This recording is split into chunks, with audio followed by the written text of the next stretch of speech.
Magandang hapon po sa inyong lahat.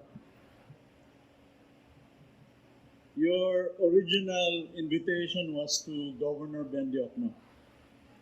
And he really wanted to be here today, but he is off to Europe on his last official trip as governor of the central bank.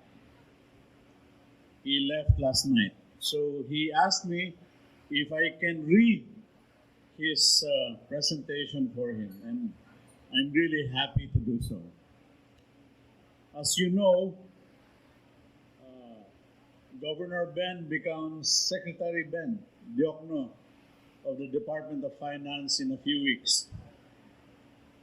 And linked to that is that Philip Medalla, currently Monetary Board member, will become governor. You may know Philip. I'm sure he's known to all of you because he has been on the Monetary Board for 11 years. So that he is not new to the BSP, he is not new to the challenges of the banking system, he is not new to the challenges that you all face. And we will work together so that we can resolve all of these challenges together within the overall economy. And it looks like there's a very good economic steam that's coming into the administration of President Bongbong. You now have Arsenio Balisacan, who is my classmate from the University of Hawaii and is my compare, back as Secretary of Economic Planning and NEDA. Ben Diokno, of course, moves over to finance after having served as governor when, unfortunately, Nesting Espinilla died. And after having served as budget secretary under the Estrada administration and under the Duterte administration. Now you have Philip Medalla moving into the governor's seat.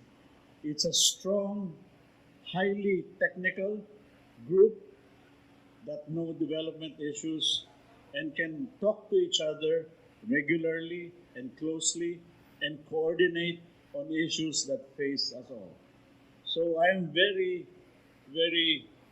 optimistic that together we can face the serious problems that we all face in the Philippine economy, especially following the pandemic. So, let me go ahead and read the speech of Governor Ben Diokno.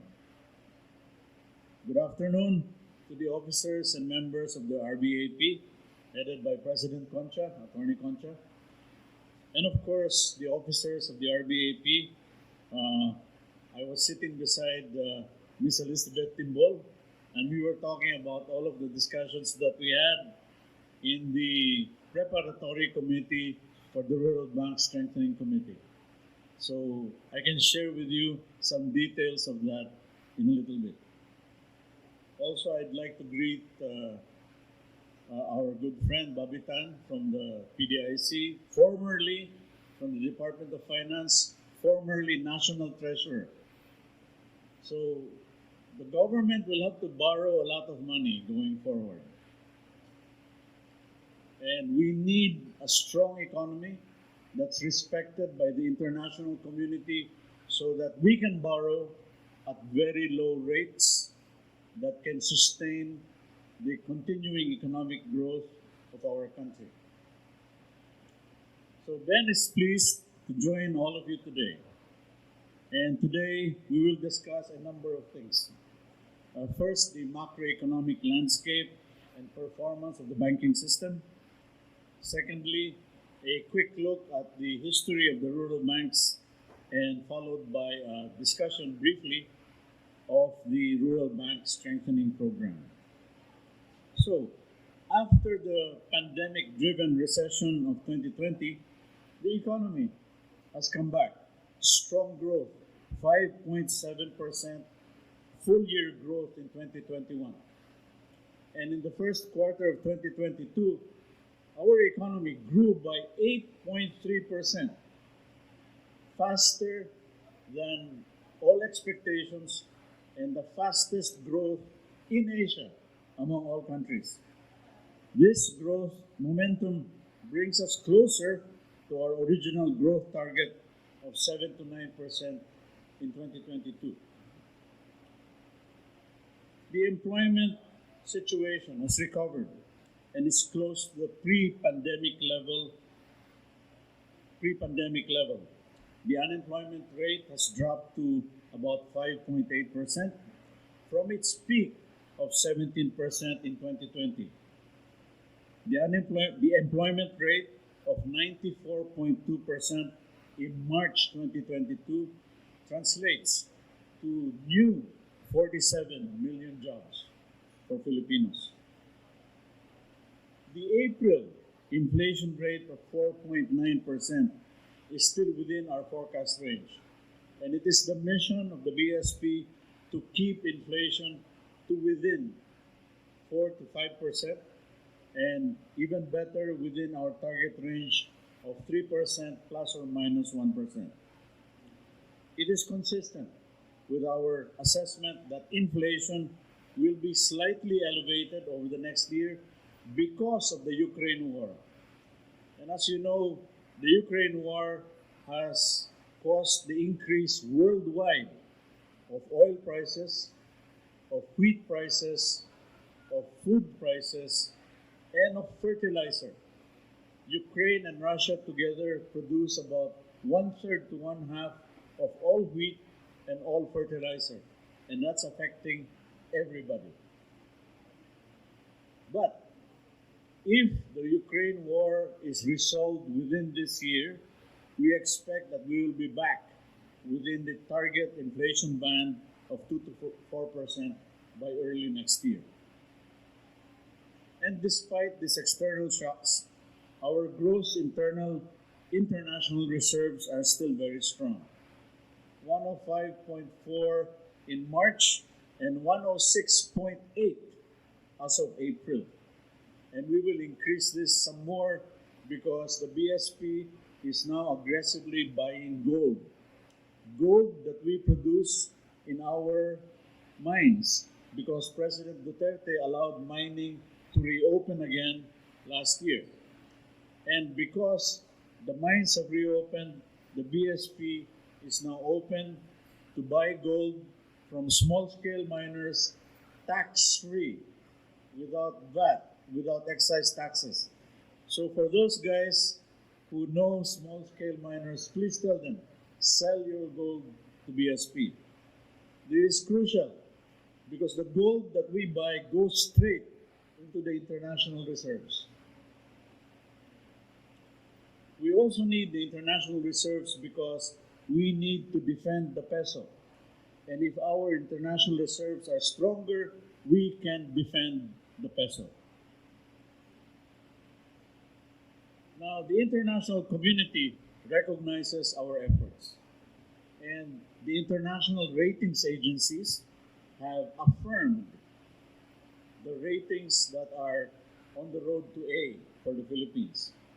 The Japan Ratings Agency, S&P Global, Fitch Ratings, Moody's have all retained their good ratings, investment grade ratings for the Philippine economy.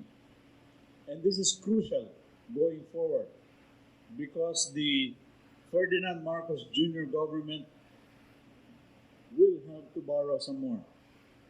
We will need to borrow to ensure that we are able to fund all of the initiatives that are being promoted by the new government. We will need to borrow in order to continue the Build, Build, Build program. We will need to borrow in order to provide social services for all Filipinos. And we need to borrow at very low interest rates, which we have been able to achieve over the last few years. The banking system, including all of the rural banks, has been a key source of strength for the economy. Banks continue to support households and businesses even amidst stringent mobility and economic restrictions imposed by the pandemic. The total resources of the banking system globally, all banks included, as of end March 2022, expanded by about 7% year on year to 20.8 trillion pesos. That's the size of the banking system. This expansion is on the back of a 7.2% year-on-year increase in total deposits. Lending activities have continued to expand with 5.8% year-on-year growth in the total loan portfolio, reaching 11.3 trillion pesos as of the end of March 2022. This rate was a turnaround from the contraction of 4% in March 2020. We expect this trend to continue. Non-performing loans for the total system remain within manageable limits, with the NPL ratio at 4.1% and the NPL coverage ratio at 88.4% as of the end of March 2022. Meanwhile, the system capital adequacy ratio of universal and commercial banks for the year ending December 2021 stood at 16.5% on a solo basis and 17.1% on a consolidated basis, well above the minimum threshold of 10% set by the BSP and 8% set by the international community. But note, while our banking system is strong, when we compare our banking system and our banks to our neighbors across Asia and many other communities, our banks are very small. These are some statistics on an informal cross-country comparison of our banks compared to other banks in the Asia region.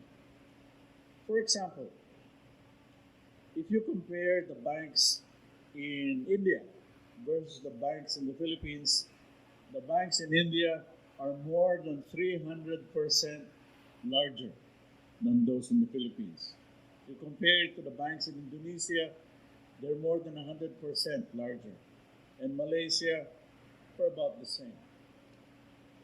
It's so important for the entire banking system and the components of that banking system to also grow.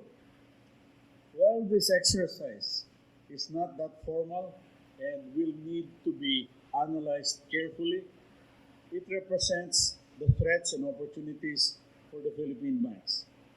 The threats of entry of other players in the Philippine market and opportunities in terms of the high potential of growth of the Philippine banking system. It is no surprise that there are many foreign investors who are now looking at the possibilities of investment in the Philippine banking system, especially among rural banks, because it is very attractive right now to invest in the Philippine banking system as they find opportunities for growth in this market. In order to seize the opportunities for growth, we have to look carefully into the strengths and weaknesses of the various banking groups. Currently, the universal and commercial banks hold 92% of the total resources of the banking system. The share of the rural banks is only 1.5%. Conversely, however, the rural banks have the greatest number of head offices spread out across the country. This is the financial inclusion opportunity that we have to expand, we have to cultivate, and we have to work with. This is in comparison to only 45 head offices among the commercial banks. This is a simplistic way of presenting the challenge and the opportunity that we must all seize. The rural banks have the geographical spread, but they have a small proportion of the total resources. How can we ensure that growth among all of the rural banks can be fostered? There is some history to this. Many of you were organized in the 50s and the 60s and the 70s. At that time, the rural banks were created under a philosophy of supply-driven credit. most of the resources used by the rural banks in the 50s, 60s, 70s, and even the early 80s were resources that were provided by the government and by the BSP, the Central Bank of the Philippines, through rediscounts. Now, that supply-driven credit program has proven to be inefficient and ineffective, and in fact helped generate massive public debt, which is still present today. That's why the new Bangko Sentral of Pilipinas was created out of the old Central Bank of the Philippines by creating a mechanism to get rid of the debt that had been inherited from the past. Now, there have been many changes. The BSP no longer provides less than market rated rediscounts. You're only able to access the rediscounting window if you are a bank in good order. Also, we have strongly changed regulatory supervision following major changes in market-oriented regulatory reforms. Many rural banks have changed along with the changes in policy and changes in development policy. But some banks have remained behind, still operating according to the tenets of the 60s, 70s, and 80s. We need to find a way to help all of the rural banks change with the times. And it also highlights the significant gaps also in governance and technical functions. We've done in-depth surveys of the rural banking system. And some of the results of those surveys and analysis show that first, overall asset and profit growth of the banks have been driven by a few large rural banks, the top ones, the top 10, the top 20, in terms of capital. It is in this light that industry averages and the statistics may not be suited to describe the performance of all of the rural banks, because the averages hide a lot of things, given the wide disparity in the condition, the health, and the profitability of all of the rural banks. Some are very strong, many are in good order, some are quite weak, and the average hides those disparities. Around 80% of the rural banks are single unit banks, and those up to 5 branches. The same survey shows that the majority of the rural banks have capital of less than 50 million pesos. It is interesting to note that a large number of these banks are also the banks with major supervisory issues. Those supervisory issues are characterized by the following: having inadequate and ineffective risk management systems, particularly in the area of credit risk, limited ability to cover operational costs, difficulties in complying with prudential regulations, and slow uptake in digital transformation. All these challenges point to small capital and inadequate capitalization of the rural banks. This is why the Monetary Board and Governor Ben has launched the Rural Bank Strengthening Program. And that program is anchored on the principle that a safe and sound bank is well capitalized. A strong capital base will enable rural banks to enhance the risk management systems, upgrade resources, and manage operational costs, meet prudential standards, and accelerate digital transformation. The RBSP is a structured program based on crucial analysis with the data that is available to the Bangko Sentral ng Pilipinas on a bank-by-bank basis, knowing that all of the banks go through review and examination every year. First, a strengthened capital base. Second, a holistic menu of 5 time-bound tracks that would either trigger structural changes in the bank, provide the bank with an opportunity to upgrade its license, become a thrift bank, or even a commercial bank, or make a graceful exit, or warrant the application of milestone-based supervisory actions. Third, incentives and capacity building interventions to promote successful undertakings on each of these tracks. The incentives we have been discussing include working with the ADB on the capital and capacity building initiatives that the ADB has been working on, and the French Agency for Development on the digitalization incentives and program that the AFD is supporting. And the BSP intends to work with these agencies and contribute resources as necessary for this effort so that we are able to reach more rural banks. We have also worked with the Department of Finance to ensure that incentives are available for those banks that enter into mergers and acquisition programs. And fourth, policy reviews and enhancements to ensure alignment with the program's objectives, including changes in regulatory issuances so that you are able to adjust to the changes in challenges that we face together in the RBSP. As of the moment, we plan for the Rural Bank Strengthening Program to run for a total of 3 years. Now, the BSP recently exposed for your comments the proposed amendments to the minimum capital requirements of the rural banks. So the proposed capital amendments are still being discussed, and we are still open to discussing it.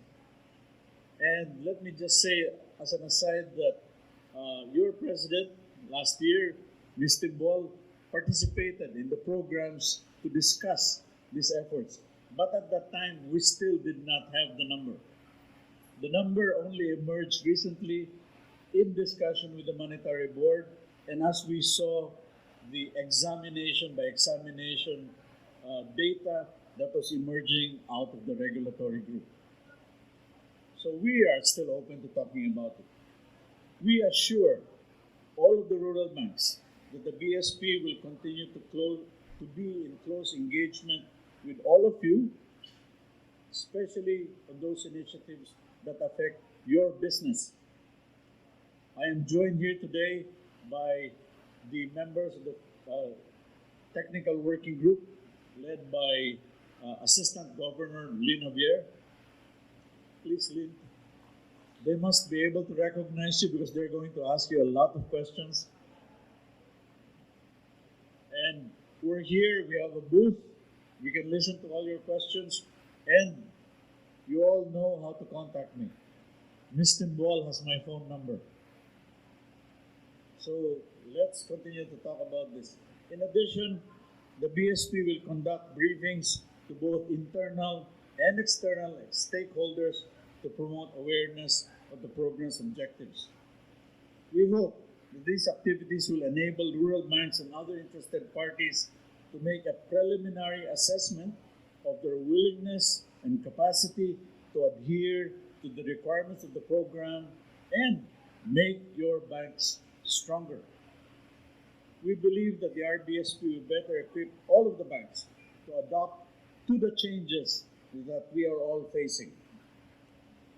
Let me just say a bit about digitalization. This slide, the next slide,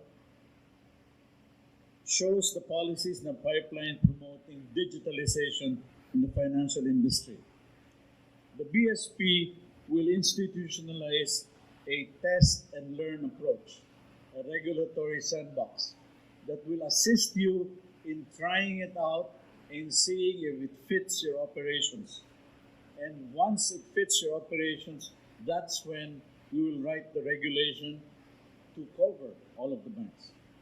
The BSP will soon issue the prudential requirements applicable to digital banks. which is the second set of regulations for digital banks. This issuance will clarify the application of certain prudential requirements for digital banks. Another key regulatory item is the digital financial marketplace model, which aims to promote the adoption of a marketplace banking model for qualified banks and electronic money issuers who may forge strategic partnerships with financial service providers and also empower consumers. As you know, President Duterte also recently signed the Financial Consumers Protection Act, and that we will have to adhere to in making sure that your depositors, your borrowers are also protected, providing them with a broad array of financial products and services to choose from. This issuance will also draw and allow the thrift and rural banks to forge partnerships with qualified banks and electronic money issuers to offer their products digitally. There are other policies in the pipeline to cover the amendments to the guidelines on e-money, IT risk governance, and the cybersecurity maturity model. And there are developments that we are now seeing. Just today, I saw an announcement that the National Telecommunications Commission has just approved a license for Elon Musk to set up a Starlink operation in the Philippines. So that will increase competition in the Philippine telecommunications market and will enable you to lower your digitalization costs because now there is greater competition in telecommunications. This also follows President Duterte's signature of the Access to Satellites Bill, which will enable you to access satellite services that will ensure that you have reliable, easily accessible, satellite-based internet technology. As we saw from the example of General Hotchkiss operating very soon after the typhoon that hit the Siargao area, and he was back in operation within a few days or within a few hours. That is an example that we all ought to emulate. A word finally about sustainable finance. This follows the issuance of Circular 1085 on the sustainable finance market framework on the ESG-related credit and operational risk management. We are encouraging all banks, including all rural banks, to examine opportunities for environmentally conscious lending and environmentally conscious projects that enable us to combat the impacts of climate change. Right now, this program, which is in fact led by Assistant Governor Lynn Javier here, we are now in the third phase of issuances, which will cover more granular risk management guidelines and expectations to promote effective management of environmental risks. A final set of reforms that is now coming out soon is that the revision to the Agri-Agra law is now on the President's desk for signature before he leaves office. You may know that this Agri-Agra law, the revision, will be a major change from the existing Agri-Agra law, RA 10,000. The new Agri-Agra law will now cover the entire agricultural value chain, which means any project that is related to agriculture will be eligible. Also, there is no longer any distinction between agri and agra. Anything in the rural areas that is related to agriculture will now be eligible. Also, it is now feasible to have many more alternative compliance to the requirements of the Agri-Ag law. That means that the fines and penalties that BSP reluctantly collects from you will probably be no longer collected. And because you're able to meet the requirements of the new law. As you know, these are requirements of the law, and BSP is the collector, sometimes reluctantly, including that of the MSME law and the upcoming innovation law. Please talk to your congressmen so that they stop doing allocations.